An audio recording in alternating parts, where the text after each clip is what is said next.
ಕೂಡ ಕೆಲವರಿಗೆ ಅನ್ಯಾಯ. ಬಡವರು ಯಾರಾದ್ರೂ ಆ ರೀತಿ ನಿಂತಿದ್ರೆ ತಕ್ಷಣ ಅವರು ತಹಸೀಲ್ದಾರ್ಗೆ ಅರ್ಜಿ ಹಾಕಿದ್ರೆ 1 ವಾರದಲ್ಲಿ ಅಕಸ್ಮಾತ್ ಹಂಗಾಗಿದೆ.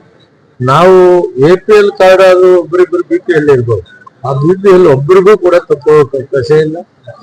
ಮೊನ್ನೆ ಮುಖ್ಯಮಂತ್ರಿಗಳ ಜೊತೆಯಲ್ಲಿ ಸಭೆ ಮಾಡಿದ್ದೀನಿ, ಮುಖ್ಯಮಂತ್ರಿಗಳು ಮತ್ತು ಅಧ್ಯಕ್ಷರು ಇಬ್ಬರು ಕೂಡ ಹೇಳಿದ್ದಾರೆ, ಅಂತಹ ಪರಿಸ್ಥಿತಿಯಲ್ಲಿ ಏನಾದ್ರು ಅಪ್ಪಿತಪ್ಪಿ ಕೂಡ BPL ತಪ್ಪಿದ್ರೆ ತಕ್ಷಣ ಅವ್ರಿಗೆ ವಾಪಸ್ಸು BPL ತಗೊಂಡ್ಬರ್ಬೇಕು. BPL ಕಾರಣ ಅಕ್ಕಿಯನ್ನ ಒಂದು ಕಾರಣ ಅಲ್ಲದೆ ಕೆಲವೊಂದು ಆರೋಗ್ಯ ಸೌಲಭ್ಯಗಳು ಅದಕ್ಕೋಸ್ಕರ ಕೆಲವರು BPL ಕಾರ್ಡ್ ಮಾಡಿಸ್ತಾರೆ. ಅವ್ರಿಗೆಲ್ಲ ಬಿಲೋ ಪಾವರ್ಟಿ ಲೈನ್ ವ್ಯಕ್ತಿ ತಗೊಂಡ್ಬರ್ಲಿ, ಅವ್ರ ಕಾರ್ಡ್ ಇದ್ದೇ ಇತ್ತು. ಬೇರೆ ಸೌಲಭ್ಯ ಆರೋಗ್ಯ ಸವಲತ್ತು ಎಲ್ರಿಗೂ ಇಶ್ಯೂ ಮಾಡಿ, ಆರೋಗ್ಯಕ್ಕೆ ಬೇಕು ಅಂತ ಕಾರ್ಡ್ ಯಾರಾದ್ರೂ ಕೊಟ್ರೆ ಅದನ್ನು ಒಂದೇ 1 ವಾರದಲ್ಲಿ ಇಶ್ಯೂ ಮಾಡ್ತೀವಿ. ಅದ್ರದ್ದೇನು ಪ್ರಾಬ್ಲಮ್ ಗ್ಯಾರಂಟಿ ಯೋಜನೆ ಅದು ರಾಜ್ಯದಲ್ಲಿ ನಬಾರ್ಡ್ಗೆ ಸಹಕಾರ ಸಂಘಗಳ ಅಭಿವೃದ್ಧಿ, ರೈತರಿಗೆ ಸಹಕಾರ ಸಂಘದ ವ್ಯಾಪ್ತಿಯಲ್ಲಿ 190 ಭಾಗ ರೈತರು ಬರ್ತಾರೆ ಮತ್ತು ಸ್ವಸಹಾಯ ಸಂಘಗಳು ಬರ್ತಾರೆ. ಹಿಂದಿನಿಂದ ಯಾವ ರೀತಿ ನಬಾರ್ಡ್ ಕೊಡ್ತಿದ್ರು ಅದನ್ನು ಕೊಡದೇ ಇರೋದ್ರಿಂದ ಸಹಕಾರ ಸಚಿವರು ಮತ್ತು ವ್ಯವಸಾಯ ಸಚಿವರು ಇಬ್ಬರು ಕೂಡ ಅದನ್ನ ನಿನ್ನೆ ಮಾಧ್ಯಮಕ್ಕೆ ಹೇಳಿದ್ದಾರೆ ಮತ್ತು ಮುಖ್ಯಮಂತ್ರಿಗಳು ಕೂಡ ಅದಕ್ಕೆ ಪತ್ರ ಬರೀತಾರೆ. ಅದು ಕಾನೂನುಬದ್ಧವಾಗಿ ನಬಾರ್ಡ್ನವರು ಕರ್ನಾಟಕ ರಾಜ್ಯಕ್ಕೆ ಏನ್ ಕೊಡಬೇಕು ಅದು ಕೊಡಬೇಕಾಗ್ತದೆ. ಅದರಲ್ಲಿ ಕರ್ನಾಟಕ ರಾಜ್ಯದಲ್ಲಿ ಬೇರ್ಪಡಿಸಿ ತೀರ್ಮಾನ ಕೊಡೋಕ್ಕಾಗಲ್ಲ. ನಬಾರ್ಡ್ಗೆ ಮುಖ್ಯಮಂತ್ರಿಗಳು ಪತ್ರ ಬರೀತಾರೆ. ಮೂಡ ಪ್ರಕರಣ ಸಂಬಂಧಪಟ್ಟಂಗೆ ಏನ್ ಲೋಕಾಯುಕ್ತ ತನಿಖೆ ನಡೆಸ್ತಾರಂತಹ CM ಬಾಮೈದ ಅವರು ನಿನ್ನೆ ರಾತ್ರಿ ಹೋಗ್ಬಿಟ್ಟು ಏನು SP ಅವರನ್ನು ಭೇಟಿ ಮಾಡಿದ್ದಾರೆ, ಅಂದ್ರೆ ಅವ್ರ ಮನೆಗೂ ಭೇಟಿ ಮಾಡಿದ್ದಾರೆ. ಅದು ಎನ್ಕ್ವೈರಿ ಒಂದಲ್ಲ ಒಂದು ರೀತಿಯಲ್ಲಿ ನಡೀತಾ ಇದೆ. ಎನ್ಕ್ವೈರಿ ನಡೆಯೋ ಕಾಲದಲ್ಲಿ ಅದಕ್ಕೆ ನಾನು ಬೇರೆ ಉತ್ತರ ಹೇಳಲ್ಲ. ಎನ್ಕ್ವೈರಿ ನಡೀಲಿ, ಎನ್ಕ್ವೈರಿಯಲ್ಲಿ ಸತ್ಯ ಈಚೆ ಬರ್ತದೆ. ಸಿದ್ದರಾಮಯ್ಯನವ್ರಿಗೆ ಅದರಲ್ಲಿ ಏನು ಪಾತ್ರ ಇಲ್ಲ, ಅವರ ಪತ್ರ ಬರೀಲಿಲ್ಲ, ಫೋನ್ ಮಾಡ್ಲಿಲ್ಲ, ಅವರು ನಿರಾಪರಾಧಿ ಇದ್ದಾರೆ.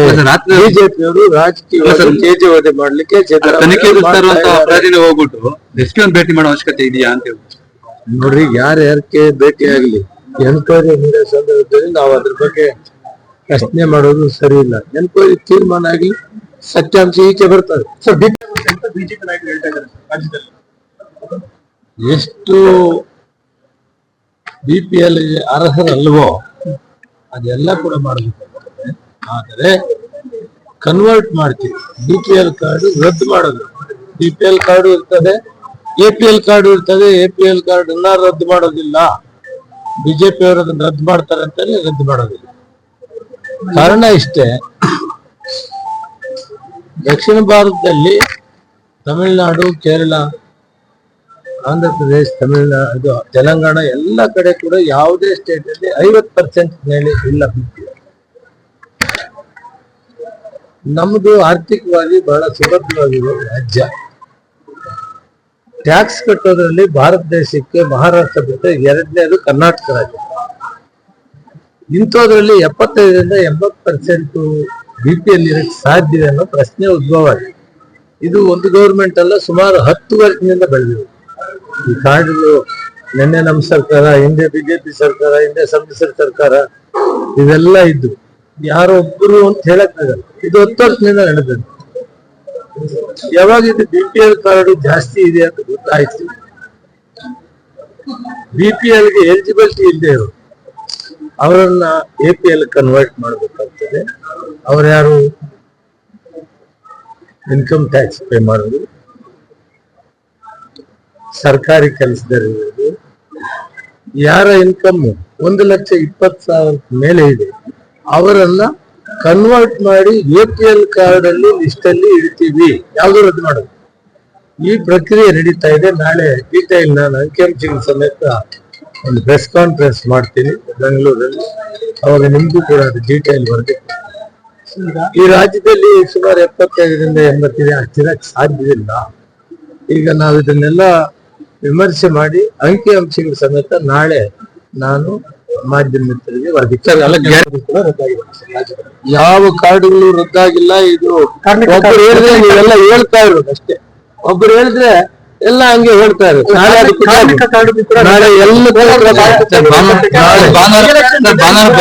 ಫಲಿತಾಂಶ ಏನಾಗ್ಬೋದು? ಫಲಿತಾಂಶ ಈಗ ನಾಳೆ ಇಟ್ಕೊಂಡು ನಾನು ಇವತ್ತೇನು ಹೇಳಿ ನೋಡ್ರಿ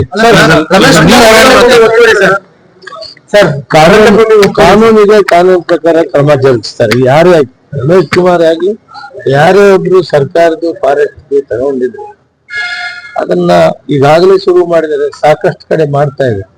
ಆದ್ರಿಂದ ಕಾನೂನು ಏನಿದೆ ಅದಾಗ್ತದೆ. ಅದರಲ್ಲಿ ಸರ್ವೆ ಫಿಕ್ಸ್ ಮಾಡಿ ಮತ್ತೆ ಅದು ಅಲ್ಲ, ಸರ್ಕಾರ ಇದೆ, ಸಮಯ ಸಮಯಕ್ಕೆ ಅವ್ರು ತೀರ್ಮಾನ ತೆಗೆದುಕೊಳ್ತಾರೆ. ರಮೇಶ್ ಕುಮಾರ್ ಅವ್ರನ್ನ ಸೇವ್ ಮಾಡುವಂತ ಸಣ್ಣ ಪುಟ್ಟ ರೈತರಿಗೆಲ್ಲ ತೆರವುಗೊಳಿಸ್ಬಿಟ್ಟು ಸರ್, ರಮೇಶ್ ಕುಮಾರ್ ಜಂಟಿ ಸಭೆ ಮಾಡೋದಕ್ಕೆ ಬಿಡ್ತಾ ಇಲ್ಲ. ಕೆಲಸ ಮಾಡ್ತಿದೆ. ಹಾಗೆ ಸರ್ಕಾರ ಆ ರೀತಿ ಏನ್ ಮಾಡಲ್ಲ. ಕಾನೂನು ಇದೆ, ಏನ್ ಕಾನೂನು ಇದೆ ಆ ಕಾನೂನಂತೆ ನಡ್ಕೊಂಡು ಹೋಗ್ತದೆ. ನಮಸ್ಕಾರ ನಿಮ್ಗೆ. ಸರ್ ಡಿಸಿಸಿ ಬ್ಯಾಂಕ್ ಚುನಾವಣೆ ಕಾಂಗ್ರೆಸ್ ಸರ್ಕಾರ ಈ ರೀತಿ ಮಾಡ್ತಾ ಇದೆ. ಬಿಜೆಪಿಯವರು ಅದು ಮಾಡ್ತಾ ಇದೆ. ವಾಸ್ತವಾಂಶ ಅಲ್ಲ. ವಾಸ್ತವಾಂಶ ಏನಿದೆ, ಯಾರು BPL ಅರ್ಹರಲ್ವೋ ಅವನ್ನ ಕನ್ವರ್ಟ್ ಮಾಡ್ತಾರೆ APL ನಲ್ಲಿ ಅಂತ ಬಿಟ್ರೆ ಆ ಕಾರ್ಡ್ ಕೂಡ ರದ್ದು ಮಾಡೋದು. ಇಲ್ಲ ಸರ್, ರಾಜ್ಯದ ಬೊಕ್ಕಸ ಖಾಲಿ ಆಗಿದೆ. ಇಲ್ಲ, ಅದೆಲ್ಲ ಸುಳ್ಳು. ಕಾಲ ಹಣ ಕೊಡ್ತಾ ಇದ್ವಿ. ಸುಮಾರು 8,000 ಕೋಟಿ ರೂಪಾಯಿ ನಮ್ಗೆ ಈ BPL ಕಾರ್ಡ್ ಕೂಡ ಕೊಟ್ಟಿದ್ದಾರೆ. ಅದರಲ್ಲಿ ತಿಂಗಳಿಗೆ 600 ಕೋಟಿ 700 ಮೇಲೆ ಖರ್ಚಾಗ್ತಾ ಇದೆ. ಆದ್ರೂ ಕೂಡ ಏನು ತೊಂದರೆ ಇಲ್ಲ. ಸಕಾಲಕ್ಕೆ ಹಣ DBT ಕೊಡ್ತಾ ಇತ್ತು. ಅದ್ರ ಪ್ರಾಬ್ಲಮ್ ಇಲ್ಲ, ಹಣ ಇದೆ.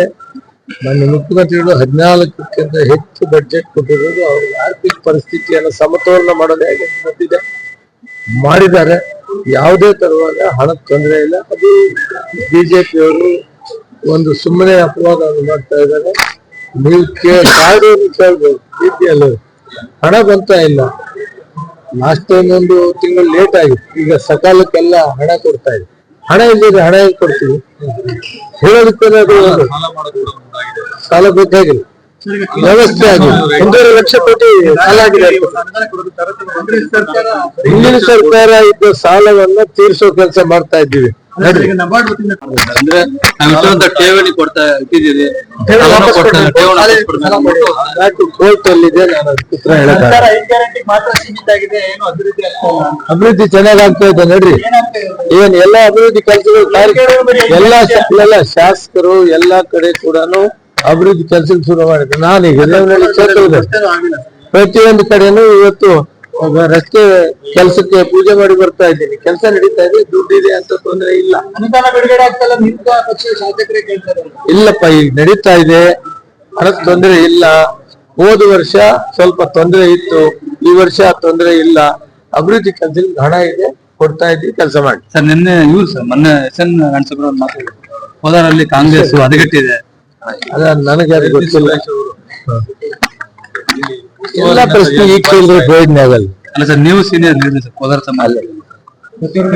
ಬದಲಾಗಬಹುದು ಅಂತ ಸಂಧಾನ ವ್ಯಕ್ತಪಡಿಸಿದ್ದಾರೆ. ಏನು ಅಂತ ನನಗೆ ವಿಷಯ ಗೊತ್ತಿಲ್ಲದೆ ಅದಕ್ಕೆ ಉತ್ತರ ಹೇಳಕ್ ಅಲ್ಲ ಸರ್, ಅವ್ರು ಕನ್ಸಿಡರ್ ಮಾಡ್ತಾ ಇಲ್ಲ, ಶಾಸಕರು ಕನ್ಸಿಡರ್ ಮಾಡ್ತಾ ಇಲ್ಲ, ಏಕಪಕ್ಷ ನಿರ್ಧಾರ ತಗೊಂತಾ ಇದ್ದಾರೆ.